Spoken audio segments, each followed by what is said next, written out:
ഒരു മാസം ട്രൈ ചെയ്യുമ്പോൾ ഉള്ള ഒരു സക്സസ് റേറ്റ് അല്ലെങ്കിൽ പ്രഗ്നന്റ് ആകാനുള്ള സാധ്യത എന്ന് പറയുന്നത് മാക്സിമം 20-25%. സെക്ഷൽ ഇന്റർകോഴ്സിന്റെ ഒരു ഫ്രീക്വൻസിയെ പറ്റി ആക്ച്വലി ഒത്തിരി മിസ്കൺസെപ്റ്റ്സ് ഇപ്പോഴും ഉണ്ട്. ചില കുട്ടികൾ വന്ന് ചോദിക്കാറുണ്ട്, ഒരു ദിവസം ഒരു 3-4 പ്രാവശ്യമൊക്കെ കോൺടാക്ട് ചെയ്യണം അല്ലേ മാഡം? PCOയിൽ ഒരു 30% ആളുകൾക്ക് കൃത്യമായിട്ട് പീരീഡ്സ് വരുന്നുണ്ടാവും, പക്ഷെ ഓവുലേഷൻ കൃത്യമായിട്ട് നടക്കണം എന്നില്ല. ക്രോണിക് സ്ട്രെസ് ഉണ്ടെങ്കിൽ ഡെഫിനറ്റ്ലി അത് നമ്മുടെ ഫെർട്ടിലിറ്റിയെ അഫക്ട് ചെയ്യും. പക്ഷെ സെക്ഷൽ ഇന്റർകോഴ്സ് ഇല്ല, അപ്പം അതുകൊണ്ട് അവർക്ക് അതിന് താല്പര്യമില്ല. മെയിൻ ബോട്ടിൽ നെക്ക് എന്ന് പറയുന്നത് എഗ്ഗിന്റെ നമ്പറും ക്വാളിറ്റിയാണ്. അതായത് ഒരു തവണ വന്ന് എടുത്ത് വെക്കുന്നതുകൊണ്ടുള്ള 100% അഷുറൻസ് എന്നൊരു കാര്യമില്ല ഇതിനകത്ത്. നമസ്കാരം. കുട്ടികളില്ലാത്തത് വന്ധ്യത കൊണ്ടാണോ എന്ന് ശങ്കിച്ച് തുടങ്ങുന്നതിന് മുമ്പ് നമ്മൾ ബേസിക് ആയിട്ടും വളരെ പ്രധാനമായിട്ടും അറിഞ്ഞിരിക്കേണ്ട ചില കാര്യങ്ങളുണ്ട്. ഇന്ന് നമ്മൾ ഈ വിഷയത്തെ പറ്റിയാണ് സംസാരിക്കുന്നത്. Infertility specialist doctor Jisha Varghese ആണ് ഇന്ന് നമ്മുടെ കൂടെ ചേരുന്നത്. മാം, welcome to the show.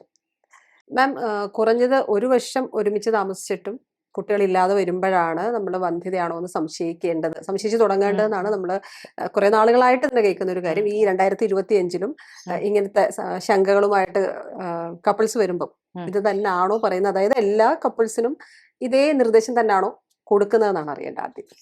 Actually നമ്മുടെ വേൾഡ് WHO സ്റ്റാൻഡേർഡ് അനുസരിച്ചിട്ട് 1 ഇയർ ട്രൈ ചെയ്തതിന് ശേഷം ആകുന്നില്ലെങ്കിലാണ് വന്ധ്യത എന്നുള്ളൊരു ലേബൽ വരിക എന്നുള്ളത്. പക്ഷെ അവിടെ തന്നെ ഒരു എക്സംഷൻ ഉണ്ട്. സ്ത്രീയുടെ പ്രായം ഒരു 34 ഇയേഴ്സിന് മുകളിലാണെന്നുണ്ടെങ്കിൽ 6 മന്ത്സ് ട്രൈ ചെയ്തതിന് ശേഷം ആകുന്നില്ലെങ്കിൽ ഒരു മെഡിക്കൽ അറ്റൻഷൻ സീക്ക് ചെയ്യണം എന്നുള്ളതാണ്. പക്ഷേ അത് മാത്രമല്ല ശരിക്കും പറഞ്ഞാൽ ഉള്ളത്. ഇപ്പോൾ നമുക്ക് വളരെ ഇൻഫ്രീക്വൻ്റ് ആയിട്ട് പീരീഡ്സ് വരുന്ന ഒരാളാണ്. അതായത് നമ്മുടെ നാട്ടിൽ ഏറ്റവും കൂടുതൽ കോമൺ ആയിട്ടുള്ളത് പോളിസിസ്റ്റിക് ഓവറിയാണ്. അപ്പം അങ്ങനെയുള്ള ആളുകൾക്കൊക്കെ അനോവുലേഷൻ അല്ലെങ്കിൽ ഓവുലേഷൻ നടക്കുന്നുണ്ടാവില്ല. അങ്ങനെ ഉള്ള ആൾക്കാർ ഒരു 1 ഇയർ ട്രൈ ചെയ്തു അല്ലെങ്കിൽ വെയിറ്റ് ചെയ്യുന്നു എന്ന് പറയുന്നതിൽ ഡസൻ മേക്ക് എനി സെൻസ്.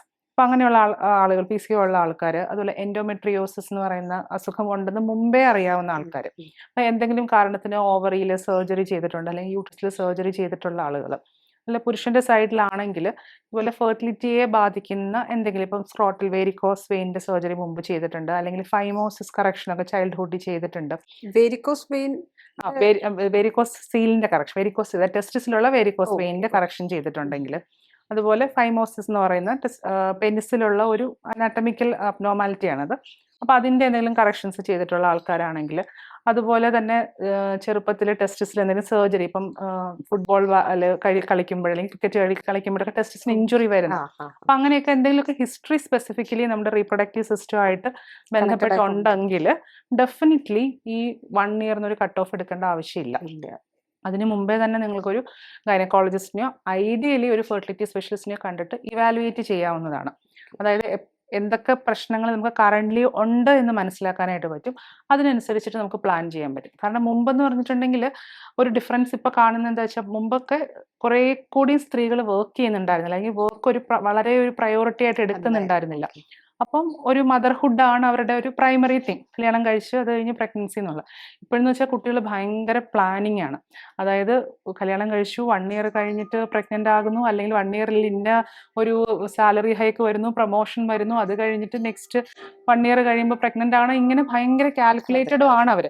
അവരെയും കുറ്റം പറഞ്ഞിട്ട് കാര്യമില്ല. അപ്പം കുറച്ചുകൂടി ആ പ്ലാനിങ്ങിൽ നമുക്ക് അസിസ്റ്റ് ചെയ്യാൻ പറ്റുന്നത് നമുക്ക് ഓൾറെഡി എന്തെങ്കിലും പ്രശ്നങ്ങൾ ഉണ്ടോ എന്ന് മനസ്സിലാക്കിയാലാണ്. കൺസീവ് ചെയ്യണമെന്നുള്ള പ്ലാനിന്റെ ആ ഇയർ മുന്നോട്ട് പോകുന്നതുകൊണ്ടാണ് 34 വയസ്സ് എന്ന് പറയുന്ന ഒരു ഏജ് എന്നൊക്കെ, അങ്ങനെ ഒരു, അതായത് ഞാൻ പറഞ്ഞത് നിങ്ങൾ മുന്നോട്ട് വെക്കുന്നത് അതുകൊണ്ടാണ്.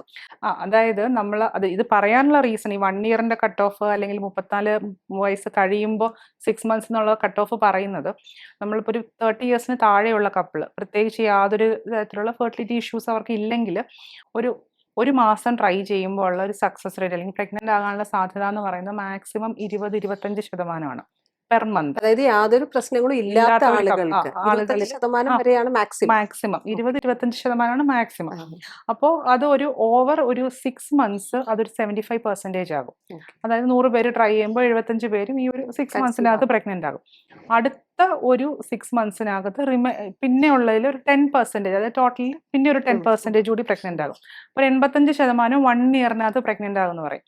അപ്പൊ അതിലാകാത്തവർക്കാണ് നമ്മൾ കൺവെൻഷനലി ഇവാലുവേഷൻ അഡ്വൈസ് ചെയ്യുന്നത്. അതുകൊണ്ടാണ് ഈ 1 ഇയറിന്റെ കട്ട് ഓഫ് വരിക. എന്നാൽ ഒരു 34 ഇയേഴ്സിന് മുകളിലാകുമ്പോൾ ഈ പെർ മന്ത് 20-25% സക്സസ് റേറ്റ് ഉണ്ടാവില്ല.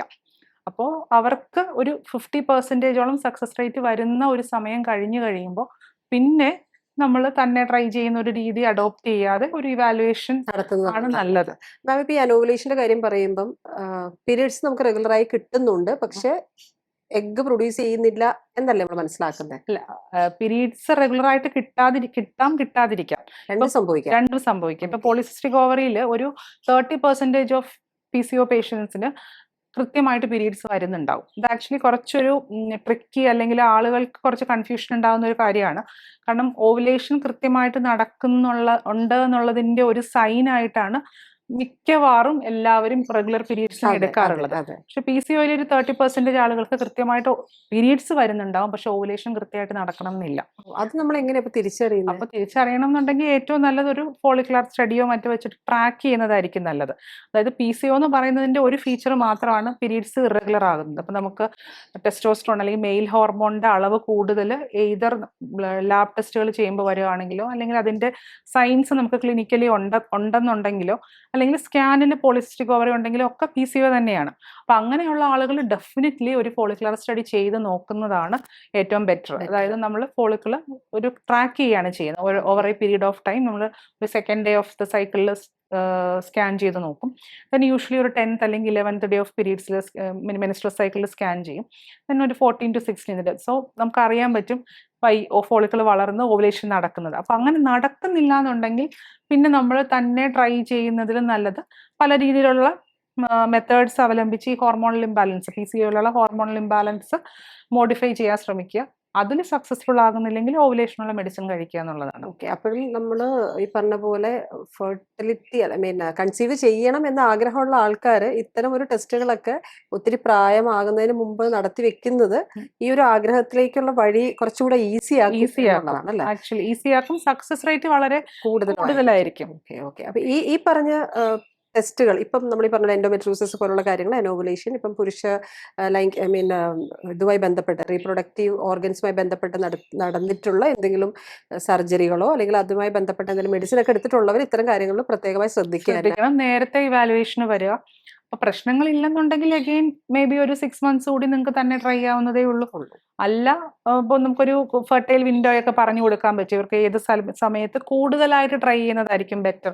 അത് ഒരു റെഗുലർ ആയിട്ട് കോഹാബിറ്റ് ചെയ്യുന്ന ആളുകൾക്ക് നമ്മൾ അഡ്വൈസ് ചെയ്യുന്ന കാര്യമല്ല അത്. പക്ഷെ ഇപ്പൊ എഗെയിൻ നമ്മുടെ നാട്ടില് എല്ലാവരും എപ്പോഴും ഒരുമിച്ചല്ല താമസിക്കുന്നത്. പലരും കപ്പിൾസ് മീറ്റ് ചെയ്യുന്നത് വീക്കെൻഡ്സിലാണ്, അല്ലെങ്കിൽ വീക്ക് ഡേയ്സിൽ തന്നെ 1 or 2 days ഒക്കെ ഉള്ളൂ. അപ്പം ഈ ഓവുലേഷന്റെ മുമ്പുള്ള സമയങ്ങളിൽ ഏത് സമയത്താണ് ഫെർട്ടൈൽ വിൻഡോ അല്ലെങ്കിൽ ഏറ്റവും കൂടുതൽ ചാൻസ് ഉള്ളതെന്നൊക്കെ അറിഞ്ഞാൽ എഗെയിൻ അവരുടെ കൺസെപ്ഷൻ റേറ്റ്സ് കൂട്ടാനായിട്ട് സാധിക്കും. അവിടെ ഇമോഷണൽ ഫാക്ടർ എന്ന് പറയുന്ന ഒരു വിഷയം കൂടെ ഇതിന്റെ കൂടെ കണക്ട് ആയി വരില്ലേ? Emotional factor definitely. Emotional factor, stress, പിന്നെ നമ്മൾ ചില പ്രത്യേക തരത്തിലുള്ള പാറ്റേൺസ് ഒക്കെ നമ്മളിപ്പോൾ കാണാറുണ്ട്. ആക്ച്വലി ഒരു ദിവസം OP വന്ന ഒരു കപ്പിളാണ്. അവർ തമ്മിൽ ആക്ച്വലി സെക്ഷൽ ഇന്റർകോഴ്സ് ഇല്ല. എന്ന് വെച്ചാൽ അവർ ഭയങ്കര നല്ല ഫ്രണ്ട്സാണ്, ഭയങ്കര കമ്പനിയാണ്. പക്ഷെ they do everything together. Like വീട്ടിലെ കാര്യങ്ങൾ നോക്കുന്നതാണെങ്കിലും സിനിമയ്ക്ക് പോകുന്നത്, ബാക്കി എൻജോയ്മെന്റ്, ട്രിപ്പിന് പോവുക എല്ലാം ഉണ്ട്. പക്ഷെ സെക്ഷൽ ഇന്റർകോഴ്സ് ഇല്ല. അപ്പൊ അതുകൊണ്ട് അവർക്ക് അതിന് താല്പര്യവും ഇല്ല. And they are very comfortable. Both of them are very comfortable with that. പക്ഷെ ഇപ്പം പേരന്റൽ പ്രഷർ, പിന്നെ അവർക്കും കുറച്ചൊക്കെ ചെറുതായിട്ട് തോന്നാൻ തുടങ്ങി ഒരു കുട്ടി വേണം എന്നുള്ളത്. So just they came for treatment. അവർ IUI ചെയ്യണം എന്നുള്ളതാണ് അവരുടെ ഇത്. അതായത് അല്ലാതെ തന്നെ ട്രൈ ചെയ്ത് നോക്കുന്നതിലൊന്നും they are not okay with that. അത്തരത്തിലുള്ള കേസുകളും വരുന്നുണ്ട്. അത്തരത്തിലുള്ള കേസുകളുണ്ട്. പിന്നെ സ്ട്രെസ് കൊണ്ടുണ്ടാകുന്ന stress, again usually work pressure ആണ് ഈ സ്ട്രെസ് നമ്മുടെ ഇപ്പൊ ഏറ്റവും കൂടുതലുള്ളത്. അപ്പം ഹസ്ബൻഡ് വരിക രാത്രി 10 മണിക്കായിരിക്കും, വൈഫ് ഇപ്പൊ 11 മണിക്കായിരിക്കും, അല്ലെങ്കിൽ 9 മണിക്കായിരിക്കും. പിന്നെ അവർക്ക് പരസ്പരം ഒന്ന് റിലാക്സ് ചെയ്യാനോ സംസാരിക്കാനോ ഒന്നിനും സമയമില്ല. അപ്പം ഇവൻച്വലി സെക്സ് ഇതിനകത്തേക്ക് വരും. ഈ സ്ട്രെസ് എന്ന് പറയുന്നത് ഹോർമോണുമായിട്ടും കൂടെ കുറെ കണക്റ്റഡ് ആണ്. അത് ഹോർമോണുമായിട്ട് കണക്റ്റഡ് ആണ്. പക്ഷെ ഇപ്പം ഡയറക്ട്ലി ഒരു ഭയങ്കരമായിട്ട് ക്രോണിക് സ്ട്രെസ് ഉണ്ടെങ്കിൽ ഡെഫിനറ്റ്ലി അത് നമ്മുടെ ഫെർട്ടിലിറ്റിയെ അഫക്ട് ചെയ്യും. പക്ഷെ ഇത് പ്രശ്നം എന്ന് വെച്ചാൽ നമ്മുടെ ലൈഫ് സ്റ്റൈൽ ഈ സ്ട്രെസ് കൊണ്ട് മാറുന്നതാണ് മേജർ ഇഷ്യൂ വരിക. അതായത് സമയമില്ല, ഒരുമിച്ച് സ്പെൻഡ് ചെയ്യാനായിട്ടുള്ള ടൈം ഇല്ല, കിട്ടുന്നില്ല. മാം ലൈഫ് സ്റ്റൈലിനെ പറ്റി പറയുമ്പോൾ ഇപ്പം നമ്മൾ ഫെർട്ടിലിറ്റിന്റെ വിഷയത്തിൽ കണക്ട് ചെയ്ത് പറയുന്ന ഏറ്റവും പ്രധാനപ്പെട്ട ഒരു സാധനം ലൈഫ് സ്റ്റൈലായിട്ട് പറയാറുണ്ട്. ഈ ഇപ്പം പറഞ്ഞ സ്ട്രെസ്, പിന്നെ ഒബീസുമായി ബന്ധപ്പെട്ടുണ്ടാകുന്ന അമിതവണ്ണവുമായി ബന്ധപ്പെട്ടുണ്ടാകുന്ന ഹോർമോണൽ ഇഷ്യൂസ് എന്നൊക്കെ നമ്മൾ സ്ഥിരമായി കേൾക്കുന്ന സാധനം. ഇപ്പം നമ്മൾ പൊതുവെ പറയുകയും ചെയ്യും ഒരു പകർച്ചവ്യാധി മാതിരി മാറിയിട്ടുണ്ട് ഒബീസായിട്ടുള്ള Obesity. ആൾക്കാരുടെ എണ്ണം എന്നുള്ളത്. അങ്ങനത്തെ ആൾക്കാർ വരുമ്പം എങ്ങനെയാണ് അവർക്കുള്ള ഒരു ഡയറക്ഷൻസ് ഒക്കെ കൊടുക്കുക? അത് ആക്ച്വലി ഏറ്റവും പാടുള്ള കാര്യമാണത്. കാരണം നമുക്കൊരു മെഡിസിൻ കൊടുത്ത് ഓക്കെ അത് വെച്ച് കറക്റ്റ് ചെയ്യാൻ പറ്റുന്നൊരു കാര്യമല്ല. ഏറ്റവും വലിയ ഡിഫിക്കൽട്ട് ആയിട്ടുള്ള കാര്യം നമ്മുടെ ലൈഫ് സ്റ്റൈൽ മോഡിഫിക്കേഷൻ ആണ്. It's very easy to say, പക്ഷെ പ്രാക്ടീസ് ചെയ്യാൻ ഭയങ്കര ഡിഫിക്കൽട്ടാണ്. എസ്പെഷ്യലി നമ്മുടെ വർക്ക് അങ്ങനെ ആയിരിക്കുമ്പോൾ. അതായത് വർക്ക് എന്തായാലും രാവിലെ 8 മണിക്ക് തുടങ്ങി 12 മണിക്ക് അവസാനിക്കുകയുള്ളെങ്കിൽ എയ്തർ നമുക്ക് ആ വർക്കിൽ നിന്ന് മാറി നിൽക്കാൻ പറ്റത്തില്ല. അങ്ങനെ ഒരു ഓപ്ഷൻ ഉള്ള ആൾക്കാരായിരിക്കത്തില്ല ഓൾമോസ്റ്റ് എല്ലാവരും തന്നെ. അപ്പൊ അതിനുള്ളിൽ നിന്നുകൊണ്ട് എന്തൊക്കെ ചെയ്യാൻ പറ്റും എന്നുള്ളതാണ് കൊടുക്കാൻ പറ്റുന്ന ഓപ്ഷൻസ്.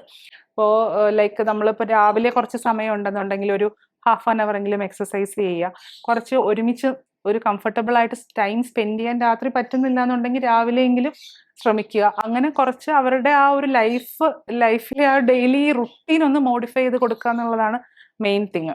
പക്ഷെ ഇത് പറയുന്ന അത്ര എളുപ്പമേ അല്ല. ആക്ച്വലി ഏറ്റവും ഡിഫിക്കൽട്ട് ആയിട്ടുള്ള കാര്യം ഇതാണ്. അങ്ങനെ മോഡിഫൈ ചെയ്ത് എടുത്ത് ഈ പറഞ്ഞ പോലെ ആ ഡയറക്ഷൻസ് എല്ലാം കീപ്പ് ചെയ്ത് പ്രഗ്നൻസി എന്ന് പറയുന്ന ഡ്രീം അച്ചീവ് ചെയ്തിട്ടുള്ള ആൾക്കാരും ഉണ്ട്. അച്ചീവ് ചെയ്തിട്ടുള്ള ആൾക്കാരുണ്ട്. പക്ഷെ അതിൽ എഗെയിൻ കുറച്ചുകൂടി ഫ്ലെക്സിബിലിറ്റി ഉള്ളവർക്കാണ് അത് പറ്റുക. അതായത് കുറച്ചുകൂടി സ്ട്രെസ് കുറഞ്ഞ് അല്ലെങ്കിൽ വർക്ക് ഷെഡ്യൂൾ അറേഞ്ച് ചെയ്യാൻ പറ്റുന്ന ജോബിലോട്ടൊക്കെ മാറുന്ന ആൾക്കാരുണ്ട്. അത് ഉടനെയല്ല, ഇപ്പം നമ്മൾ പറയുന്ന ഉടനെ ഒന്നും ആർക്കും മാറാൻ പറ്റത്തില്ല. ഇപ്പം ചിലരുണ്ട് ഒരു 1-2 വർഷം കഴിയുമ്പോൾ നമ്മുടെ അടുത്ത് വീണ്ടും വന്നിട്ട് ഇപ്പം ഞാൻ ജോബ് മാറി, ഞങ്ങളിപ്പോൾ ഒരുമിച്ചാണ് നിൽക്കുന്നത്, കുറച്ചുകൂടി സമയമുണ്ട് നമുക്ക്, ദെൻ നമ്മൾ വീണ്ടും ഒരു കുട്ടിയെ പറ്റിയൊക്കെ ആലോചിക്കാൻ തുടങ്ങുകയാണെന്ന് പറയുന്ന ആൾക്കാരുണ്ട്. അങ്ങനെ സെൽഫായിട്ടുള്ള കുറച്ച് കാര്യങ്ങളും കൂടെ, അതായത് എക്സ്റ്റേണൽ കുറച്ച് ഫാക്ടേഴ്സും കൂടെ അല്ലേ, നമ്മൾ എത്ര മനസ്സുകൊണ്ട് കരുതിയാലും അതും കൂടെ ഒന്ന് കോപ്പറേറ്റീവ് ആയിട്ടുള്ളൊരു ആയാലേ പറ്റത്തുള്ളൂ. ഇപ്പൊ IT-ലൊക്കെ എനിക്ക് തോന്നുന്നു അവരുടെ വർക്കിംഗ് അവേഴ്സ് ഒക്കെ വളരെ കുറെ ആളുകളുടെയെങ്കിലും വളരെ അബ്സേർഡ് ആണല്ലോ. അപ്പോൾ ഈ 2 മണി വരെ വർക്ക് ചെയ്യുന്നവരുണ്ട്. പിന്നെ അപ്പൊ വൈഫ് ചിലപ്പം 8 മണി വരെ വർക്ക് ചെയ്തിട്ട് രാവിലെ ആയിരിക്കും വൈഫിന്റെ വർക്ക് തുടങ്ങുക, എല്ലാം മാറി വരുന്നു. അപ്പൊ എഗെയിൻ ഇവർക്ക് ഒരുമിച്ച് സ്പെൻഡ് ചെയ്യാൻ ടൈമില്ല. അപ്പോൾ ഒരു ഇമോഷണൽ ഡിസ്കണക്ഷൻ വരുന്നുണ്ട്, സെക്ഷൽ ഇന്റർകോഴ്സിന്റെ ടൈം ഫ്രീക്വൻസി കുറയുന്നു, ഫുഡ് ഹാബിറ്റ്സ് മാറുന്നു, ഒബീസിറ്റി വരുന്നു, സ്ലീപ്പ് ഡിസ്റ്റർബ്ഡ് ആവുന്നു. ഇതെല്ലാം ഇങ്ങനെ ഇന്റർ കണക്റ്റഡ് ആയിട്ട് ഇങ്ങനെ നിൽക്കുന്ന കാര്യങ്ങളാണ്. നമ്മൾ പറഞ്ഞു കൊടുത്ത് ക്ലാരിറ്റി വരുത്തുക എന്ന് പറയുന്ന ഒരു സാഹചര്യം ഇപ്പൊ ഉണ്ടോ? സെക്ഷൽ ഇന്റർകോഴ്സിന്റെ ഒരു ഫ്രീക്വൻസിയെ പറ്റി ആക്ച്വലി ഒത്തിരി മിസ്കൺസെപ്റ്റ്സ് ഇപ്പോഴും ഉണ്ട്. ചില കുട്ടികൾ വന്ന് ചോദിക്കാറുണ്ട്, ഒരു ദിവസം ഒരു 3-4 പ്രാവശ്യമൊക്കെ കോണ്ടാക്ട് ചെയ്യണം അല്ലേ മാഡം? അപ്പോൾ ഞാൻ പറയും, അങ്ങനെ കോണ്ടാക്ട് ചെയ്യുക എന്ന് പറയുന്നത് നിങ്ങൾക്ക് കംഫർട്ടബിൾ ആണെങ്കിൽ മാത്രം ചെയ്യേണ്ട ഒരു കാര്യമാണ്. അത് ഓൾമോസ്റ്റ് നടക്കത്തില്ല. ബിക്കോസ് ഞാൻ പറഞ്ഞില്ല, ഈ 20-25% ആണ് ഒരു മാസം പ്രഗ്നന്റ് ആകുക. അപ്പം 2 മാസമായി, 1 മാസം കഴിഞ്ഞ് 2 മാസമായി, 3 മാസം 4 മാസമൊക്കെ ആകുമ്പോഴേക്കും ആളുകൾ സ്ട്രെസ് അതുകൊണ്ട് കൂടാൻ തുടങ്ങും, നമ്മൾ എക്സോസ്റ്റഡ് ആവും. അപ്പം നമ്മൾ ഐഡിയലി സാധാരണ പറയുന്നതെന്ന് വെച്ചാൽ ഓൾട്ടർനേറ്റ് ഡേ കോണ്ടാക്ട് ചെയ്യുക എന്നുള്ളതാണ്. കാരണം അതൊരു സയന്റിഫിക് ബാക്കപ്പ് ഉള്ള കാര്യമാണ്. നമ്മൾ ഡെയിലി കോണ്ടാക്ട് ചെയ്യുന്നതും ഓൾട്ടർനേറ്റ് ഡേ കോണ്ടാക്ട് ചെയ്യുന്നതും സക്സസ് റേറ്റ്സ് ഈക്വൽ ആണ്. ഓക്കെ. സോ അപ്പോൾ നമ്മൾ വളരെ എക്സോസ്റ്റഡ് ആകാത്ത രീതിയിൽ ഓൾട്ടർനേറ്റ് ഡേ കോണ്ടാക്ട് ചെയ്യുക. അത് തന്നെ ഇപ്പോൾ നമ്മൾ ഈ ഫെർട്ടൈൽ വിൻഡോ എന്ന് പറഞ്ഞല്ലോ, അതായത് ഇപ്പോൾ ഓവുലേഷൻ ഇന്നാണ് നടക്കുന്നതെങ്കിൽ ഇന്ന് വരെയാണ് നമുക്ക് പ്രഗ്നൻസിക്ക് സാധ്യതയുള്ളത്. അപ്പോൾ ആ വിൻഡോ ടുഡേ അത് ക്ലോസ് ചെയ്യാം. പക്ഷെ അതിന് മുമ്പുള്ള 6 days കൂടി നിങ്ങൾക്ക് ആ സമയമുണ്ട്. അതായത് ഓവുലേഷന് മുമ്പ് ഉള്ള 6 days ഓൾട്ടർനേറ്റ് ഡേ കോണ്ടാക്ട് ചെയ്യുന്നതാണ് നമ്മളെപ്പോഴും അഡ്വൈസ് ചെയ്യാറുള്ളത്. അപ്പം അതിന് മുമ്പുള്ള 6 days എന്ന് പറയുമ്പം ഇപ്പൊ സ്പേം നമ്മുടെ യൂട്രസിൽ എത്തുന്നു എന്നുള്ള രീതിക്കാണെങ്കിൽ അത്രയും കൂടെ ലൈഫ് അതിന് കിട്ടും. അതെ, ഫീമെയിൽ ബോഡിയിൽ ഒരു ഹെൽത്തി സ്പേംസ് മിനിമം 3 days എങ്കിലും സർവൈവ് ചെയ്യും, മാക്സിമം അപ് ടു 5 days എന്നാണ് പറയുക. അപ്പൊ അതുകൊണ്ടാണ് ഈ 6 days ഇന്റർവെല് പറയുന്നത്. അപ്പൊ അതിനെപ്പറ്റി ലോ അവയർനെസ് ആയിട്ടുള്ള ലോ അവയർനെസ് വളരെ ഇങ്ങനെ ചോദിക്കുന്ന കുട്ടികളും ഉണ്ട്. അതായത് ഒരു ദിവസം മൾട്ടിപ്പിൾ ടൈംസ് ചെയ്താൽ അതൊക്കെ ഓരോ ഫ്രണ്ട്സിൽ നിന്നൊക്കെ കിട്ടുന്ന ഓരോ ഐഡിയാസ് ആണ് അവരുടെ. ഈ ജനറേഷനിലും ഡെഫിനറ്റ്ലി ഉണ്ട്. കാരണം എനിക്ക് തോന്നുന്നു നെറ്റിലും എല്ലാം ഒരു വളരെ കറക്റ്റ് 100% കറക്റ്റ് ആയിട്ടുള്ള ഒരു നോളജ് അല്ലല്ലോ കിട്ടുക, ഒരു ഹാഫ് ട്രൂത്ത് ആണല്ലോ മിക്കവാറും ഉണ്ടാവുക. അപ്പൊ ഇപ്പം വന്നിട്ടുള്ള 1-2 കുട്ടികൾ പറയുന്ന ഒരു വളരെ ഇൻട്രസ്റ്റിംഗ് ആയിട്ടുള്ള ഒരു ഫൈൻഡിങ് ആണ്. അത് കുറച്ച് പേര് അങ്ങനെ ചെയ്തതുകൊണ്ടാണ് ഞാനിത് നോട്ടീസ് ചെയ്യാനുള്ള കാര്യം. അതായത് അവര് ശരിക്കും പറഞ്ഞാൽ സെക്ഷൽ ഫ്രീക്വൻസി ഭയങ്കര കുറവെന്ന് വെച്ചാൽ അവർ 1-2 പേര് കോണ്ടാക്ട് ചെയ്തിട്ടേ ഇല്ല ഇതുവരെ. പക്ഷെ ഈവൻ അങ്ങനെയുള്ള ഒരു സാഹചര്യത്തിലും അവരത് നമ്മളോട് ഡിസ്ക്ലോസ് ചെയ്യുന്നില്ല. നമ്മുടെ ഒരു റുട്ടീൻ ഇവാലുവേഷന്റെ ഭാഗമാണ് സെക്ഷൽ ഹിസ്റ്ററി എടുക്കുക എന്നുള്ളത്. അപ്പൊ അത് ചോദിച്ച ഒരു വളരെ പ്രൈവസി ഉള്ള ഒരു എൻവയോൺമെന്റിൽ നമ്മളൊരു ഹാഫ് ആൻ അവറോളം സംസാരിക്കുമ്പോൾ പോലും അവരത് ഡിസ്ക്ലോസ് ചെയ്യാതിരുന്നിട്ട്, ഒരു കപ്പിളിന്റെ കാര്യത്തിലാണെങ്കിൽ ഇപ്പൊ നമ്മൾ ചോദിക്കും ലൈക്ക് കോണ്ടാക്ട് ഒക്കെ ചെയ്തിട്ടുണ്ടായിരുന്നല്ലോ എന്ന് ചോദിക്കുമ്പോൾ അങ്ങനെ 2 സൈക്കിളിൽ പനിയായിരുന്നു, കോണ്ടാക്ട് ചെയ്തില്ല എന്ന് എൻ്റെ അടുത്ത് പറഞ്ഞു. അപ്പം ഞാൻ ചോദിച്ചു അങ്ങനെയാണെങ്കിൽ നമുക്ക് കോണ്ടാക്ട്, അപ്പം എനിക്ക് ഐ വാസ് ലൈക്ക് എന്തോ പ്രോബ്ലം ഉണ്ടല്ലോ, അങ്ങനെ 2 സൈക്കിളായിട്ടും പനിയും ക്ഷീണവും ആയിട്ട് കോണ്ടാക്ട് ചെയ്യാൻ പറ്റിയില്ലെങ്കിൽ. ദെൻ ഞാൻ ചോദിച്ചപ്പം വീണ്ടും വീണ്ടും റിപ്പീറ്റഡ്ലി ചോദിക്കുമ്പോഴാണ് പറയുന്നത് ഹസ്ബൻഡിന് ഇറക്ടൈൽ ഡിസ്ഫങ്ഷൻ ആണ്, വിച്ച് ഈവൻ വൈഫിന് പറയാൻ താല്പര്യമില്ലായിരുന്നു എൻ്റെ അടുത്ത്. അതിനെപ്പറ്റിയുള്ള ഇപ്പോഴുള്ള ആ ഒരു ഇൻസെക്യൂരിറ്റിയോ അല്ലെങ്കിൽ ഒരു ടാബോ ഒക്കെയാണ് ഇത് കാണിക്കുന്നത്. അതായത് അപ്പൊ മാം ഞാൻ ചോദിക്കുന്നത്, ഇപ്പൊ ബേസിക്കലി ഒരു സെക്ഷൽ കോണ്ടാക്ട് ഇല്ലാണ്ട് കൺസീവ് ചെയ്യാൻ, നോർമലി കൺസീവ് ചെയ്യാൻ ബുദ്ധിമുട്ടാണെന്ന് അറിയാഞ്ഞിട്ടാണോ അതോ മറ്റു മാർഗങ്ങളിലേക്ക് പോകാമെന്ന്? അല്ല, അത് ഇനീഷ്യലി ഈ കുട്ടികളൊക്കെ വരുമ്പോൾ പറയുന്നത് ലൈക്ക് അവർ തന്നെ ട്രൈ ചെയ്യാമെന്നാണ്. പക്ഷെ അവർക്കത് ഡിസ്ക്ലോസ് ചെയ്യാൻ പറ്റുന്നില്ല. അത് അത്രയും ഒരു ടാബുവോ അല്ലെങ്കിൽ അവർക്ക് വളരെ ഒരു സ്ട്രെസ്ഫുൾ ആയിട്ടുള്ള ഒരു കാര്യമായിരിക്കാം. അത് വൈഫാണ് പിന്നെ അൾട്ടിമേറ്റ്ലി പറയുന്നത്. ഓക്കെ, അത് 2 കേസിലും ഇങ്ങനെ തന്നെയായിരുന്നു. ഹസ്ബൻഡിന് ഇറക്ടൈൽ ഡിസ്ഫങ്ഷൻ ആണ്, അതുകൊണ്ടാണ് കോണ്ടാക്ട് ചെയ്യാൻ പറ്റാതിരിക്കുന്നത്. സ്ത്രീകൾക്ക് അതിന്റെ പേരിൽ എന്തെങ്കിലും പ്രത്യേക പ്രശ്നങ്ങൾ ഉള്ളത് കൊണ്ടാണോ അതോ മൊത്തത്തിലുള്ള ഒരു? എനിക്കൊന്ന് ഹസ്ബൻഡിനെ വളരെ പ്രൊട്ടക്റ്റീവ് ആയതുകൊണ്ടാണ് അതിനെപ്പറ്റി സംസാരിക്കാതിരിക്കുന്നത്. അപ്പൊ ഇപ്പം ഒരു കുറച്ചുകൂടി പ്രോബ് ചെയ്ത് ചോദിക്കുമ്പോൾ അല്ലെങ്കിൽ കുറെ ഡീറ്റെയിൽഡ് ആയിട്ട് ഇങ്ങനെ 2 തവണയും ഈ ഒരു ഇൻസിഡന്റ് റിപ്പീറ്റ് ചെയ്തപ്പോൾ നമ്മൾ വീണ്ടും ചോദിക്കുമ്പോഴാണ് അവരത് വളരെ റിലക്റ്റന്റ് ആയിട്ട് സംസാരിക്കുന്നത്. ബുദ്ധിമുട്ടെന്ന് പറയുമ്പോൾ എത്രത്തോളം ബുദ്ധിമുട്ടാണെന്ന് ചോദിക്കുമ്പോഴാണ് ഇറ്റ് വാസ് ലൈക്ക് കോണ്ടാക്ട് നടന്നിട്ടേ ഇല്ല എന്ന് നമുക്ക് മനസ്സിലാവുക. അപ്പൊ അങ്ങനെ ഒരു പാറ്റേൺ നമ്മളിപ്പോ കുറച്ച് കാണുന്നുണ്ട്. ഇത്തരം കാര്യങ്ങളൊക്കെ ഏറ്റവും ആദ്യമേ തന്നെ ക്ലിയർ ചെയ്ത് പോകേണ്ട ഒരു. അതെ, എക്സാക്ട്ലി. ഇതിനിടയ്ക്ക് വേറെ ഇപ്പം ഈ സെക്ഷൽ ഇതിന്റെ കാര്യം പറഞ്ഞപ്പോഴാണ് ഒരു 3-4 ഇയേഴ്സ് മുമ്പ് എൻ്റെ അടുത്ത് വന്ന ഒരു കപ്പിൾ ഉണ്ട്. അപ്പം ആ കുട്ടിയുടെ ഹസ്ബൻഡ് ആക്ച്വലി ഇങ്ങനെ ഒരു 3 months നാട്ടിലുണ്ടാവും, പിന്നെ ഒരു 6 months പുറത്തായിരിക്കും, അങ്ങനെ ഒരു ഇതിലാണ്. അപ്പോൾ ഓരോ തവണ വരുമ്പോഴും അവർ ട്രൈ ചെയ്യുന്നുണ്ട്. They had gone to multiple places, കുറെ ഗൈനക്കോളജിസ്റ്റിനൊക്കെ കാണിച്ചിട്ടുണ്ട്. കുട്ടിക്ക് PCO ഉണ്ട്, നല്ല സിവിയർ ആയിട്ട് PCO ഉണ്ട്, ഇറഗുലർ സൈക്കിൾസ് ആണ്. അപ്പോൾ വന്നു കഴിഞ്ഞ് സംസാരിക്കുമ്പം ഇറഗുലർ സൈക്കിൾസ് ആണ്. അപ്പോൾ എഗെയിൻ നമ്മൾ ഈ സെക്ഷൽ ഹിസ്റ്ററി ചോദിക്കുമ്പോൾ ഹസ്ബൻഡ് പറഞ്ഞു ഇങ്ങനെ കോണ്ടാക്ട് ചെയ്യാൻ പറ്റുന്നില്ല, വൈഫിന് സിവിയർ ആയിട്ടുള്ള പെയിൻ ആണ്. അപ്പോൾ എക്സാമിൻ ചെയ്ത് നോക്കുമ്പോൾ വജൈനയിൽ ഒരു ചെറിയ തിൻ ആയിട്ടുള്ള ഒരു സെപ്റ്റം, അതായത് വജൈനയുടെ anterior and posterior wall connect ചെയ്യുന്ന അവിടെ ഒരു സെപ്റ്റം ഉണ്ട്. അപ്പൊ അതുകൊണ്ടാണ് ഇന്റർകോഴ്സ് പോസിബിൾ അല്ലാതെ പെയിൻ ആയിട്ടുണ്ടായിരുന്നത്. അപ്പോൾ ആ സെപ്റ്റം വളരെ ഒരു സിമ്പിൾ പ്രൊസീജിയറിലൂടെ കട്ട് ചെയ്ത് കളയുക എന്നുള്ളത് മാത്രമേ ഉള്ളൂ, ആൻഡ് ഇറ്റ് വാസ് ഫൈൻ. അപ്പൊ ഞാൻ ചോദിച്ചു, ഈ 3 വർഷം നിങ്ങൾ പലരുടെ അടുത്ത് പോയിട്ട് എന്തുകൊണ്ടാണ് ഇത് പറയാതിരുന്നേ? അപ്പോൾ ആണ് പറയുന്നത് ചുറ്റും പ്രഗ്നന്റ് ആയിട്ടുള്ള സ്ത്രീകളായിരിക്കുന്നത്, BP എടുത്തിട്ട് ഡോക്ടറിനെ കാണാനിരിക്കുന്നവർ, അവിടെ പ്രഗ്നൻസി PV ചെയ്യാനിരിക്കുന്ന ആൾക്കാർ, ഒരു റുട്ടീൻ ഒരു കോപ്പിയിൽ. അപ്പോൾ എനിക്കിത് പറയാൻ പറ്റുന്നില്ലായിരുന്നു എന്ന്. അത് എഗെയിൻ പ്രൈവസിയുടെ ഒരു ഇമ്പോർട്ടൻസ് ആണ് അത് വളരെയധികം കാണിക്കുന്നത്. അപ്പൊ ഈവൻ പ്രൈവറ്റ് ആയിട്ട് തന്നെ ഡിസ്ക്ലോസ് ചെയ്യാത്ത ഒരു ഗ്രൂപ്പ് ഉണ്ട്, പ്രൈവസി ഇല്ലാത്തത് കൊണ്ട് പറയാതിരിക്കുന്ന വേറൊരു ഗ്രൂപ്പ്, പ്രൈവസി ഇല്ലാത്തത് കൊണ്ട് ഡിസ്ക്ലോസ് ചെയ്യാത്തവരും ഉണ്ട്. പക്ഷെ ഇത്തരം കാര്യങ്ങളൊക്കെ തന്നെയും ക്ലിയർ ചെയ്ത് മുന്നോട്ട് പോകുമ്പോൾ മാത്രം ഏറ്റവും ഈസിയും സക്സസ്ഫുൾ ആകുന്ന ഒരു സംഭവമാണ് ഇത്. ഇതൊക്കെ ഇപ്പൊ ഈ വജൈനൽ സെപ്റ്റം പോലെയുള്ള കാര്യങ്ങളൊക്കെ വളരെ ഈസിലി കറക്റ്റബിൾ ആണ്. പക്ഷെ അത് കണ്ടുപിടിക്കണമെങ്കിൽ നമ്മൾ ഒരു വട്ടമെങ്കിലും ഒരു ഗൈനക്കോളജിസ്റ്റിന്റെ അടുത്ത് പോയിട്ട് ഒരു ചെക്കപ്പ് നടത്തേണ്ടതാണ്. ഈ കുട്ടിയുടെ കാര്യത്തിൽ സംഭവിച്ചത് എനിക്ക് തോന്നുന്നു പോളിസിസ്റ്റിക് ഓവറിയാണ്, ഇറഗുലർ സൈക്കിൾസ് ആണ്.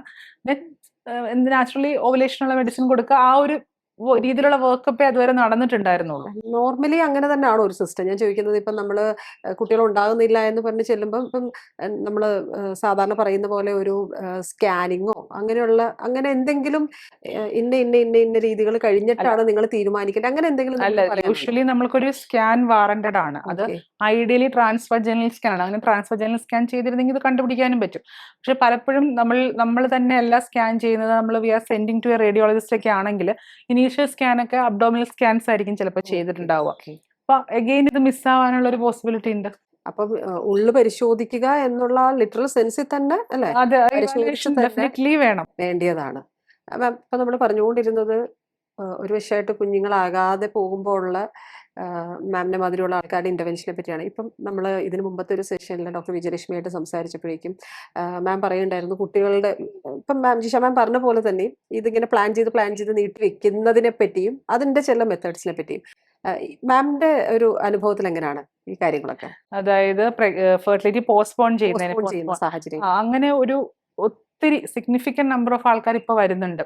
പ്രഗ്നൻസി പോസ്റ്റ്പോൺ ചെയ്യാൻ പറ്റുമോ? അതിന് ഫസ്റ്റ് ക്വസ്റ്റ്യൻ ഇതാണ്, ഞങ്ങൾക്ക് 2 വർഷം പ്രഗ്നൻസി പോസ്റ്റ്പോൺ ചെയ്യാൻ പറ്റുന്നത്. ഞങ്ങൾ ഇന്ന കൺട്രിയിൽ പോവാണ്, അവിടെ പെർമനന്റ് റെസിഡൻസിയുടെ ഇതാവാനായിട്ട് ഇറ്റ് വിൽ ടേക്ക് ഒരു 1.5 ഇയേഴ്സ്. അത് കഴിഞ്ഞിട്ട് അപ്പോൾ 2 ഇയേഴ്സ് നമുക്ക് പോസ്റ്റ്പോൺ ചെയ്യണം. ഞങ്ങൾക്കത് പറ്റുമോ? ഇതാണ് ക്വസ്റ്റ്യൻ. ഓക്കെ, അതിൻ്റെ ഒരു കാര്യം എന്താ വെച്ചാൽ പ്രഗ്നൻസി അല്ലെങ്കിൽ ഫെർട്ടിലിറ്റി എന്ന് പറയുന്നത് എപ്പോഴും ഒരു ടൈം ടെസ്റ്റഡ് ആണ്. അതായത് നമ്മൾ എത്രയൊക്കെ ഇൻഡിക്കേറ്റേഴ്സ് നോക്കിയാലും, ഇപ്പം നമ്മൾ സാധാരണ ചെയ്യുന്ന എന്താണ്, ഓവറിൽ എഗ്ഗിൻ്റെ നമ്പർ എത്രയുണ്ട്, യൂട്രസിൽ എന്തെങ്കിലും പ്രശ്നങ്ങളുണ്ടോ, ഹോർമോൺസിൽ എന്തെങ്കിലും ഇഷ്യൂ ഉണ്ടോ, മെയിൽ സൈഡിൽ അനാലിസിസിന് പ്രശ്നമുണ്ടോ. ഇപ്പം AMH എന്ന് പറഞ്ഞാൽ എഗ്ഗിൻ്റെ നമ്പർ വളരെ കുറവുള്ള ആൾക്കാർ തന്നെ നെക്സ്റ്റ് മന്ത് അവർ പ്രഗ്നൻ്റ് ആകാം. അപ്പോൾ നല്ലപോലെ ഒരു നോർമൽ AMH ആണെങ്കിൽ അല്ലെങ്കിൽ സെമൻ പ്രശ്നങ്ങളൊന്നും ഇല്ലെങ്കിൽ പോലും അവർ ചിലപ്പം may take years to become pregnant, അല്ലെങ്കിൽ ഇന്റർവെൻഷൻസ് വേണ്ടി വരാം. അപ്പോൾ ആ ഒരു ടൈം ട്രയൽ ഉണ്ട് ഇതിനകത്ത്.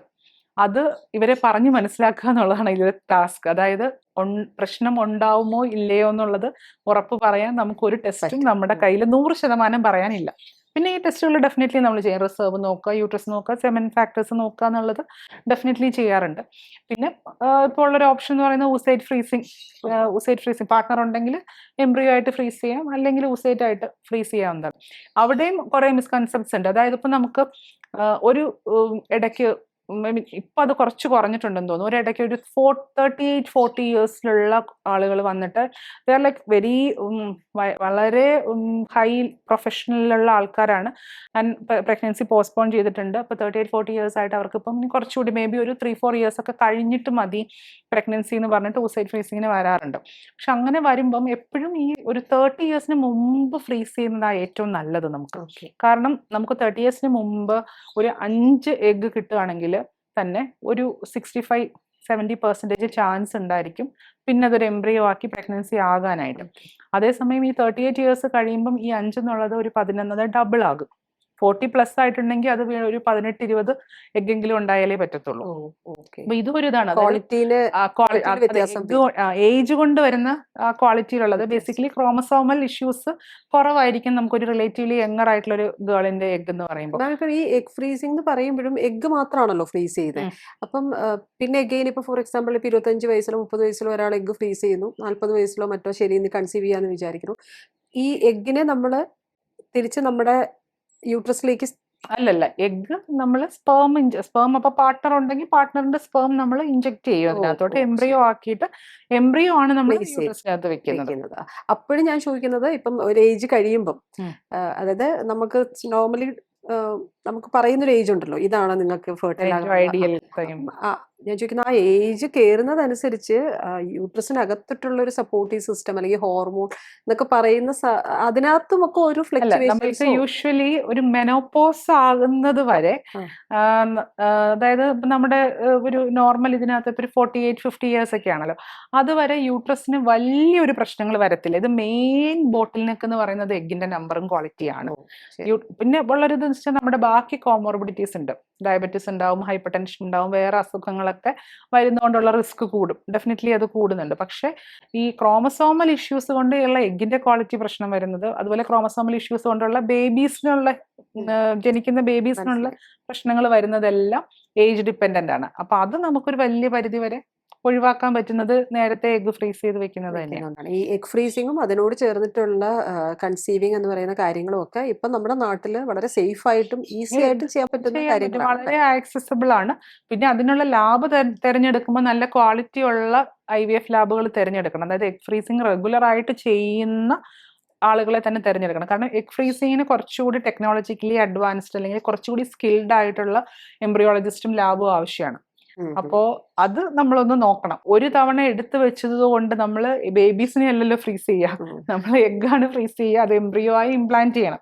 അപ്പൊ ഈ നമ്പേഴ്സ്, എത്ര നമ്പേഴ്സ് ഫ്രീസ് ചെയ്യുന്നു എന്നുള്ളതും ഏത് ഏജിലാണ് നമ്മൾ ഫ്രീസ് ചെയ്യുന്നത് എന്നുള്ളത് സക്സസ് റേറ്റിനെ വളരെയധികം ബാധിക്കുന്ന കാര്യമാണ്. അപ്പോൾ ഇപ്പൊ ഈ 38-40 ഇയേഴ്സിലൊക്കെ വരുന്ന കുട്ടികൾക്ക് അവർക്ക് ഒരു സൈക്കിളിൽ ചിലപ്പോൾ നമുക്ക് 5-6 എഗ്ഗേ കിട്ടത്തുള്ളൂ. ഈ 5-6 എഗ്ഗ് പോരാ നമുക്ക് ഇത്രയും സക്സസ് റേറ്റ് ഓഫർ ചെയ്യാന്നുള്ള കാര്യം പറയണം അവരോട്. അതുപോലെ അതുകൊണ്ട് മൾട്ടിപ്പിൾ സൈക്കിൾസ് ചിലപ്പോൾ വേണ്ടി വരും. അതായത് ഒരു തവണ വന്ന് എടുത്ത് വെക്കുന്നതുകൊണ്ടുള്ള 100% അഷുറൻസ് എന്നൊരു കാര്യം ഇല്ല ഇതിനകത്ത്. അതൊരു ശ്രദ്ധിക്കേണ്ട അതൊരു പോയിന്റ് ആണ്. ശ്രദ്ധിക്കേണ്ട അതെ. കാര്യമാണ്. കാരണം പലരും ഇപ്പൊ നമുക്ക് ഒത്തിരി അഡ്വർടൈസ്മെന്റ് ഉണ്ട്. ആ അഡ്വർടൈസ്മെന്റ്സ് എല്ലാം ഈ എഗ് ഫ്രീസിങ്ങിനെ പറ്റി ഒത്തിരി ഒരു സോഷ്യൽ മീഡിയയിലും ഇൻസ്റ്റാഗ്രാമിലും ഒക്കെ വളരെയധികം അവയർനെസ് ഉണ്ടല്ലോ. അപ്പൊ അതുകൊണ്ട് വരുമ്പോൾ അവരുടെ വിചാരം ജസ്റ്റ് വരിക, ഒരു സൈക്കിൾ അതെ അതെ ചെയ്താൽ ദാറ്റ് ഇസ് ഇനഫ്. അതാ പറഞ്ഞ ആ ബേബീസിനെ ഒരു അല്ലല്ലോ നോർമൽ നമ്മൾ. നോർമൽ നമ്മുടെ മനസ്സിൽ പോകുന്ന അങ്ങനെയാണ്. എഗ് എടുക്കുന്നു, കീപ്പ് ചെയ്യുന്നു, സൂക്ഷിക്കുന്നു, ഓക്കെ പിന്നെ സെറ്റ്, ഇനി ഒന്നും നോക്കാനില്ല, ഇനി നമുക്ക് അല്ല, ആവശ്യമുള്ളപ്പോൾ നമുക്ക് റിട്രീവ് ചെയ്യാന്നുള്ള. പക്ഷെ അതിനകത്ത് ഇങ്ങനത്തെ കുറച്ച് കാര്യങ്ങളും ഉണ്ട്. നമ്പേഴ്സ്, ഏജ് വളരെ ഇമ്പോർട്ടന്റ് ആണ്. പിന്നെ ഓസൈഡിന് എന്തെങ്കിലും പ്രത്യേകിച്ച് പ്രശ്നങ്ങൾ ഉണ്ടായിരുന്നെങ്കിൽ, ഇപ്പം മിക്കവർക്കും എന്ന് വെച്ചിട്ടുണ്ടെങ്കിൽ ഫെർട്ടിലിറ്റി ഇഷ്യൂ ഒന്നും ഇല്ലാത്ത ആൾക്കാർ തന്നെയാണ് വരിക. അപ്പൊ അതുകൊണ്ട് അങ്ങനെ യൂഷ്വലി പ്രശ്നങ്ങൾ വരില്ല. പക്ഷെ അല്ല ചില എന്നാലും ഓസൈറ്റ് ഉണ്ട്. ഇപ്പം ഈ ഭ്രൂണം എന്ന് പറയുന്ന കണ്ടീഷനിലുള്ള ജീവൻ എന്തെങ്കിലും അബ്നോർമാലിറ്റീസ് ഉണ്ടോ എന്നുള്ളതും നമുക്ക് ഇതിന്റെ കൂടെ അപ്പൊ തന്നെ എൻഷുർ ചെയ്യാൻ പറ്റില്ലേ? അല്ല, അത് നമുക്ക് ഇക്സ് ചെയ്ത്, അതായത് സ്പേം ഇഞ്ചെക്ട് ചെയ്ത് കഴിഞ്ഞിട്ട് എംബ്രിയോ ആ ആകുമ്പോഴല്ലേ അതെ, മനസ്സിലാവും. എംബ്രിയോ ആ ആയതിനു സമയത്ത് ശേഷം മനസ്സിലാവും. മനസ്സിലാകാൻ ആ പറ്റും. സമയത്ത് മോർഫോളജിക്കലി എന്തെങ്കിലും പ്രോബ്ലംസ് ഉണ്ടെന്നുള്ളത് മനസ്സിലാക്കാൻ പറ്റും. അപ്പൊ അതിനൊക്കെ ശേഷം മാത്രമേ മുന്നോട്ട് പോവുള്ളൂ. അതെ അതെ. ഇപ്പൊ നമ്മള് മൾട്ടിപ്പിൾ സിറ്റിങ്ങിലോ അല്ലെങ്കിൽ മൾട്ടിപ്പിൾ ടൈമിലൂടെയൊക്കെയോ നമ്മൾ എഗ് എടുക്കണു, അതിനെ നമ്മൾ എംബ്രിയോസ് ആക്കുന്നു. പക്ഷെ ഒരെണ്ണത്തിന് നമ്മൾ എൻഡ് ഓഫ് ദ ഡേ എടുക്കുന്നുള്ളൂ, ഒരെണ്ണം നമുക്ക് മതി. ഉം. അപ്പൊ ബാക്കി വരുന്ന ഈ എംബ്രിയോസിന്റെ കാര്യത്തില് ഒരു കൺഫ്യൂഷൻ ഉണ്ടാകുന്നുണ്ടോ? എക്സസ് ആവുന്ന എംബ്രിയോസിന്റെ കാര്യത്തിൽ എന്ത് ചെയ്യണം എന്നുള്ളത് നമുക്ക് ഡെഫിനറ്റ് ആയിട്ടുള്ള ഗവൺമെന്റ് ഗൈഡ് ലൈൻസ് ഉണ്ട്. അതായത് ബേസിക്കലി ഈ എംബ്രിയോസ് എന്ന് പറയുന്നത് നമ്മൾ അവരുടെ കൺസെന്റോട് കൂടി ലാബിൽ ഫ്രീസ് ചെയ്ത് വെക്കുന്ന ഒരു കാര്യമാണ്. ഇപ്പോൾ ഫസ്റ്റ് അറ്റംപ്റ്റിൽ തന്നെ പ്രഗ്നന്റ് ആയി അവർക്ക് 2 സെറ്റ് എംബ്രിയോസ് അല്ലെങ്കിൽ 4 എംബ്രിയോസ് ബാക്കിയുണ്ടെങ്കിൽ ആ എംബ്രിയോസ് എന്ത് ചെയ്യണം എന്നൊരു ഡിസിഷൻ അവർക്ക് എടുക്കാം. അപ്പോൾ 2 ഓപ്ഷൻസ് ആണുള്ളത്. ഒന്ന്, അവർക്ക് സെക്കൻഡ് ബേബിക്ക് വേണ്ടി, 3 ഓപ്ഷൻസ് ആണുള്ളത്. അപ്പം അവർക്ക് സെക്കൻഡ് ബേബിക്ക് വേണ്ടിയിട്ട് എടുക്കാം. One thing. സെക്കൻഡ് തിങ്, അത് നമുക്ക് ഡിസ്പോസ് ചെയ്യാം, അതായത് അത് പെരിഷ് ചെയ്യാനായിട്ട് ഉള്ളൊരു ഓപ്ഷൻ കൊടുക്കാം. മൂന്നാമത്തത് എന്തെങ്കിലും റിസർച്ച് പർപ്പസിന് വേണ്ടിയിട്ട് വേണമെങ്കിൽ കൊടുക്കാം. നമ്മുടെ നാട്ടിലെ നിയമം അനുസരിച്ചിട്ട് ഇത് വേറൊരു കപ്പിളിന് കൊടുക്കാനായിട്ടുള്ള ഓപ്ഷൻ ഇല്ല. പക്ഷെ അങ്ങനത്തെ ധാരാളം സംശയങ്ങളും ധാരാളം സംശയങ്ങളും ടെൻഷനുകളും ഉണ്ട് ആളുകൾക്ക്. പക്ഷെ നമ്മുടെ നാട്ടിലെ നിയമപ്രകാരം, അതായത് വളരെ ലീഗലായിട്ട് വർക്ക് ചെയ്യുന്ന ഒരു ലാബിലും അങ്ങനെ നമ്മുടെ എംബ്രിയോ എടുത്തിട്ട് വേറൊരു പേഷ്യന്റിന് കൊടുക്കില്ല. Because that is not legally allowed in India. പക്ഷെ പുറത്ത് പല കൺട്രീസിലും ഉണ്ടാവും, അവർ ചെയ്യുന്നുണ്ടാവും. പക്ഷെ ഇന്ത്യയിൽ അങ്ങനെ ചെയ്യുന്നില്ല. പക്ഷെ നമ്മുടെ നാട്ടിൽ ഈ അടുത്ത് ഇങ്ങനത്തെ കുറച്ച് അലിഗേഷൻസ് ഒക്കെ വന്നിട്ടുണ്ടായിരുന്നു. അലിഗേഷൻസ് വരുന്നത് കൊണ്ടാണ്, എന്താ പറയുക, ഒരു പുകമറ വരുന്നത് കൊണ്ടാണ് ആളുകൾക്ക് ഇതിനെക്കുറിച്ച് കൂടുതൽ സംശയങ്ങൾ വരിക. പിന്നെ ഇങ്ങനെ ഈ എക്സസ് എഗിന്റെ കാര്യത്തിൽ, എക്സസ് എംബ്രിയോയുടെ കാര്യത്തിലൊക്കെ കുറെ റിലീജിയസ് ആയിട്ടുള്ള ബിലീഫ്സ് ഉണ്ട്. അതിനെക്കുറിച്ച് ചുറ്റിയുള്ള കുറച്ച് കാര്യങ്ങളുണ്ട്. അതെന്താ വെച്ചാൽ, ഇപ്പോൾ നമുക്കൊരു 10 എഗ്ഗ് കിട്ടി. 10 എഗ്ഗ് കിട്ടിയ എല്ലാം നമുക്ക് ഫ്രീസ് ചെയ്യുന്ന സ്റ്റേറ്റിൽ, ഇപ്പം ഓരോ ലാബിന്റെയും പ്രോട്ടോകോൾ അനുസരിച്ച് ഡേ 3 അല്ലെങ്കിൽ ഡേ 5 വരെ വളർച്ചയുള്ള, അതായത് 3 days അല്ലെങ്കിൽ 5 days വളർച്ചയുള്ള എംബ്രിയോസ് ആയിട്ടായിരിക്കും നമ്മൾ ഫ്രീസ് ചെയ്യുക. അപ്പോൾ അതിൽ ഇപ്പം ഡേ 2 നമുക്ക് 5 എംബ്രിയോ ഉണ്ടായിരുന്നു. ഡേ 3 3 എണ്ണമാണ് നല്ലതായിട്ട് വന്ന് നമ്മൾ 3 എംബ്രിയോ ഫ്രീസ് ചെയ്തെങ്കിൽ ബാക്കി 2 എംബ്രിയോയെയും നിങ്ങൾ കൊല്ലുകയാണോ ചെയ്യുന്നത് എന്നൊക്കെ ചോദിക്കുന്ന പേഷ്യൻസ് ഉണ്ട്. അതായത് അവർക്ക് ആ ഒരു എല്ലാ എംബ്രിയോസും ജീവൻ ആയിട്ട് വരില്ല എന്നൊരു കൺസെപ്റ്റ് ഉൾക്കൊള്ളാൻ പറ്റുന്നില്ല. അല്ലെങ്കിൽ എംബ്രിയോസിനെ ജീവനുണ്ട്, അല്ലെങ്കിൽ അത് ഒരു ജീവനുള്ള ഒരു കാര്യമായിട്ടാണ് കൺസിഡർ ചെയ്യുന്നത്. അപ്പം അത് അതെ, ഇമോഷണൽ റിലീജിയസ് കുറെ ആസ്പെക്ട്സ് ഉണ്ട് ഇതിനകത്ത്. പക്ഷെ അതിന്റെ നെഗറ്റീവ് സൈഡ് എന്താണെന്ന് വെച്ചാൽ, ഈ ഒരു കാര്യം കൊണ്ട് IVF ചെയ്യാതിരിക്കുന്ന ആൾക്കാരുണ്ട്. അതായത് നമ്മൾ ഈ എഗ്ഗിന്, ചിലർ പറയുന്നത് എഗ്ഗിന് തന്നെ ജീവനുണ്ട്. അപ്പം എഗ്ഗ് പോകുമ്പം, അല്ലെങ്കിൽ എഗ്ഗ് പെരിഷ് ചെയ്ത് പോകും. പെരിഷ് ചെയ്യാന്നുള്ളതല്ല, എഗ്ഗ് ഇപ്പൊ എല്ലാ നമ്മൾ സ്പേം ഇഞ്ചെക്ട് ചെയ്യുന്ന എല്ലാ എഗ്ഗും എംബ്രിയോ ആകത്തില്ല. ഒരു 80% ആണ് നമ്മൾ നോർമൽ ഒരു കൺവേർഷൻ എന്ന് പറയുന്നത്. അപ്പം ഈ ആകുന്ന എംബ്രിയോസ് എല്ലാം ഡേ 3 വളരാനില്ല. അപ്പൊ അതിന്റെ ഇടയ്ക്ക് വരുന്ന എംബ്രിയോസ് എന്ത് സംഭവിക്കുന്നു, അല്ലെങ്കിൽ ആ എംബ്രിയോസിനെ നമ്മൾ എന്തെങ്കിലും ഡാമേജ് ചെയ്യുവാണോ ചെയ്യുന്നത്, ഇതൊക്കെ ഇങ്ങനത്തെ ഉള്ള തോട്ട് പ്രോസസ്സ് കൊണ്ട് IVF ചെയ്യാതിരിക്കുന്ന ആൾക്കാരുണ്ട്. നമ്മൾ ഇപ്പം IVF ഇൻഡിക്കേറ്റഡ് ആയിട്ടുള്ള ആൾക്കാരാണ് കപ്പിൾസാ വരുന്നെങ്കിൽ അവരോട് ഇതെല്ലാ കാര്യങ്ങളും പറഞ്ഞ് ക്ലിയർ ആയിട്ട്, അപ്പൊ ചിലർ പറയുന്നത് ഈ റിലീജിയസ് ബിലീഫ് കൊണ്ടാണ് ഇങ്ങനെ ഒരു ബിലീഫ് ഉള്ളത്. അത് എക്സസ് എംബ്രിയോസ് അല്ലെങ്കിൽ ഡാമേജ് ക്വാളിറ്റി കുറഞ്ഞ എംബ്രിയോസിനെ നമ്മൾ യൂസ് ചെയ്യുന്നില്ലല്ലോ, so that is like killing എന്നുള്ള ഒരു കൺസെപ്റ്റ് ഉള്ളത് കൊണ്ട് ഞങ്ങൾ IVF ചെയ്യുന്നില്ല എന്ന് പറയുന്നത് വളരെ ഇൻഡിക്കേറ്റഡ് ആയിരിക്കും. അങ്ങനെയുള്ള ആളുകൾക്ക് വേറെ എന്താണ് ഓപ്ഷൻ ഉള്ളത്? അവർക്കുള്ള ഓപ്ഷൻ എന്ന് പറഞ്ഞാൽ നമ്മൾ കൗൺസിൽ ചെയ്യുക എന്നുള്ളതാണ് നമ്മുടെ ഭാഗത്ത് നിന്ന് ചെയ്യാൻ പറ്റുന്നത്. പിന്നെ ഉള്ളതെന്ന് വെച്ചാൽ, ഇതിപ്പോൾ ഒരാൾക്കൊരു ഹാർട്ടിനൊരു പ്രോബ്ലം വന്നു, നമ്മൾ അതിനൊരു ഇംപ്ലാന്റ് വെക്കുന്നു അല്ലെങ്കിൽ അതിലൊരു സർജറി ചെയ്യുന്നു. അത് പോസിബിൾ ആവുന്ന നമ്മുടെ സയൻസിന്റെ അഡ്വാൻസ്മെന്റ് കൊണ്ടാണ്. അതുപോലെ തന്നെ നമുക്ക് നാച്ചുറലി ഒരു പേരന്റ്ഹുഡ് അച്ചീവ് ചെയ്യാൻ പറ്റാത്ത ആളുകൾക്കുള്ള ഒരു സയന്റിഫിക് അഡ്വാൻസ്മെന്റ് കൊണ്ടുണ്ടാകുന്ന ഒരു ബൂണാണ് ശരിക്കും പറഞ്ഞാൽ IVF അല്ലെങ്കിൽ ഫെർട്ടിലിറ്റി ട്രീറ്റ്മെന്റ്സും.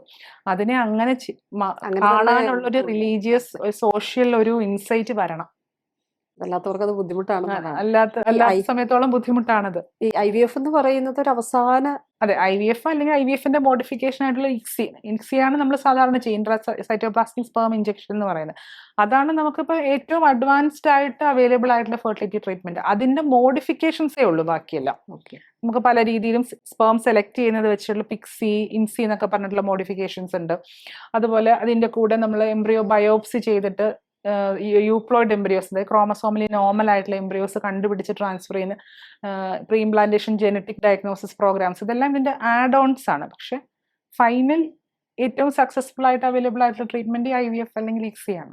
അപ്പൊ പ്രായം ഒരു ഘടകമാണ്, ലൈഫ് സ്റ്റൈൽ ഒരു ഘടകമാണ്, ഇപ്പം സ്ട്രെസ് ഒരു വലിയ വിഷയമാണ്. പിന്നെ നമ്മുടെ ഇപ്പം ഞാൻ പറഞ്ഞ പോലെയുള്ള സോഷ്യോ കൾച്ചറൽ റിലീജിയസ് ആയിട്ടുള്ള കുറെ ഫാക്ടേഴ്സും ഒക്കെ ഇതിനകത്തുണ്ട്. പക്ഷെ ഏറ്റവും പ്രധാനം നമ്മൾ എടുക്കുന്ന തീരുമാനമാണ്. ഏറ്റവും പ്രധാനം അത് തന്നെയാണ്. കറക്റ്റ്. കൃത്യമായ സമയത്ത് കൃത്യമായ കാര്യങ്ങൾ ഉൾക്കൊണ്ടുകൊണ്ട് എത്രയും പെട്ടെന്ന് നമ്മുടെ ആഗ്രഹത്തിനനുസരിച്ച് മുന്നോട്ട് പോകാന്നുള്ളത്. അതായത് നമുക്ക് കുട്ടികൾ വേണം, ഒരു ഫാമിലി അങ്ങനെ തന്നെ കൊണ്ടുപോകണം എന്നുള്ള ഒരു ഫാമിലി കൺസെപ്റ്റ് പോകണം എന്നുള്ളവർ ആ രീതിക്ക് അനുസരിച്ച് ഡോക്ടേഴ്സിന്റെ ഇന്റർവെൻഷൻ വേണ്ടപ്പോൾ ചെന്ന് കണ്ട് വേണ്ട ട്രീറ്റ്മെന്റ്സ് എടുത്ത്, ഇപ്പം എഗ് ഫ്രീസിങ് പോലെയുള്ള കാര്യങ്ങളാണ് ഓപ്റ്റ് ചെയ്യുന്നതെങ്കിൽ അത് നോക്കി ഒരു സയന്റിഫിക് ആയിട്ടുള്ള മെത്തേഡിൽ പോവുകയാണെങ്കിൽ കൺസിസ്റ്റന്റ് ആയിട്ടിരിക്കുക, പെർസിസ്റ്റന്റ് ആയിട്ടിരിക്കുക എന്നുള്ളത് കൺസിസ്റ്റൻസി ഒരു വലിയ വലിയ ഫാക്ടറാണ്. ഞാൻ പറഞ്ഞല്ലോ, ഈ 20% ആണ് നമ്മൾ നാച്ചുറൽ ട്രൈ ചെയ്യുമ്പോൾ. ഒരു IUI ചെയ്യുമ്പോഴും ഏകദേശം ഈ 20-25% ഉള്ളൂ. അപ്പോൾ ഒരു IUI ആയില്ല സക്സസ് എന്ന് പറഞ്ഞിട്ട് നമ്മൾ ട്രീറ്റ്മെന്റ് ചെയ്യാതിരുന്നാൽ we are going to lose. അല്ലെ, IVF-നും 100% സക്സസ് അല്ല. അപ്പോൾ IVF-ന് ഓരോ പ്രൊഫൈൽ അനുസരിച്ച് സക്സസ് റേറ്റ് വേരി ചെയ്തുകൊണ്ടിരിക്കും. അപ്പം മൾട്ടിപ്പിൾ അറ്റംപ്റ്റ്സ് വേണ്ടി വരും. സ്റ്റേ ഇൻ ട്രാക്ക്, അതാണ് ഇതിലെ ഏറ്റവും വലിയ ഡോക്ടർ ഷോപ്പിംഗ് എന്ന് പറയുന്ന സാധനം ഈ കാര്യത്തിലെങ്കിലും ചുരുങ്ങിയത് ഒഴിവാക്കാന്നുള്ളതാണ് അല്ലെ. കാര്യം കൺസിസ്റ്റൻസി എല്ലാത്തിലും വേണം, ഈ കാര്യത്തിൽ കുറച്ചുകൂടെ ക്ഷമയോടെ പരിശ്രമം തുടരുക എന്നുള്ളതാണ് വേണ്ടത്. എനിക്കൊന്ന് ബേസിക് ആയിട്ടുള്ള കുറെ കാര്യങ്ങൾ നമുക്ക് ഇന്നത്തെ ഈ സംസാരത്തിൽ വിശദമാക്കാൻ സാധിച്ചതാണ് കരുതുന്നത്. പിന്നെ PCOS എന്ന് പറയുന്ന ഒരു വലിയ വിഷയം കിടക്കുന്നുണ്ട്, അതിൽ കുറെ കൂടെ വിശദമായിട്ട് അടുത്തൊരു സിറ്റിംഗിൽ ഇരിക്കാൻ സാധിക്കുന്നതായിരുന്നു. Thank you so much ma'am. Thank U.